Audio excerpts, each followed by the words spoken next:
আসসালামু আলাইকুম। আমি পুরাতন ও জটিল রোগী চিকিৎসক হোমিও ডাক্তার মোহাম্মদ আলী। আমার চেম্বার উল্লাপাড়া সরকারি আকবর কলেজের পশ্চিম পাশে।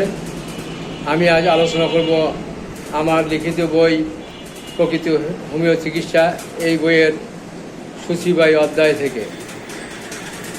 অনেক সমাজে সূচিবাহী রুগী পাওয়া যায়, অনেক এলোপ্যাথি কবিরাজি অনেক চিকিৎসা করে এবং অলি আল্লাহ পীর গাউস কুতুবের কাছে নিয়ে ঝাড়াফুঁক করে সূচিবাহী সারে না।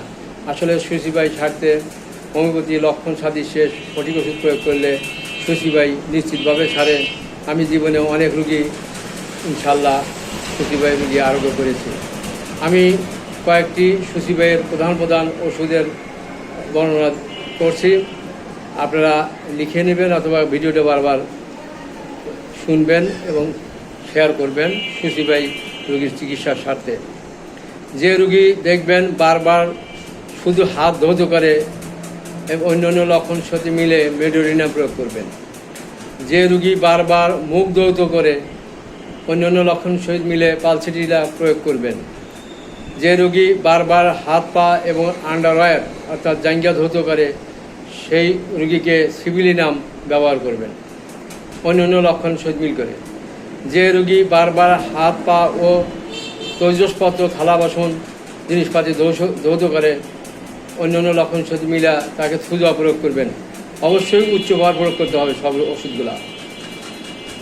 যে রুগী বারবার কাপড় ধৌত করে, পরিষ্কার কাপড়ই বারবার ধৌত করে, সেই রুগীকে আর্সেনিক অ্যালবাম প্রয়োগ করবেন অন্যান্য লক্ষণ সাদৃশ্যে। যে রুগী বারবার পরিষ্কার জিনিস পরিষ্কার করে, যে কোনো পরিষ্কার জিনিস পরিষ্কার করে, তার সাথে শীতে কাতর রাগ বেশি, যা বলবে তাই করবে, এই ধরনের রুগীকে নার্স বম প্রয়োগ করবে অন্যান্য লক্ষণের সাথে মিল করে।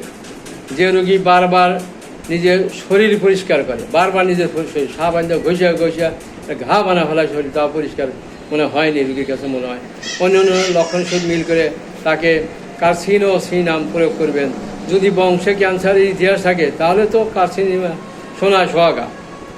যে রুগী বারবার পা ধৌত করে সেই রুগীকে ন্যাট্রাম কার্ড প্রয়োগ করবেন অন্যান্য লক্ষণ মিল করে।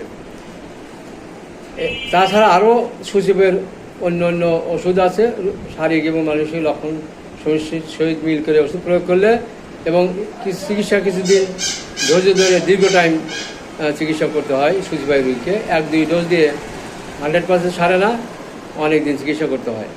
রুগীকেও ধৈর্য ধরতে হবে, ডাক্তারকেও ধৈর্য ধরে ওষুধ প্রয়োগ করতে হবে। তাহলে ইনশাল্লাহ সূচিবাহী সহকারে অন্য যে লক্ষণ থাকে লক্ষণগুলো সহকারে যদি ওষুধ প্রয়োগ করেন তাহলে সূচিবাহী সারবে, সাথে অন্য রোগও সারবে। আপনারা ভিডিওটি প্লিজ শেয়ার দিবেন।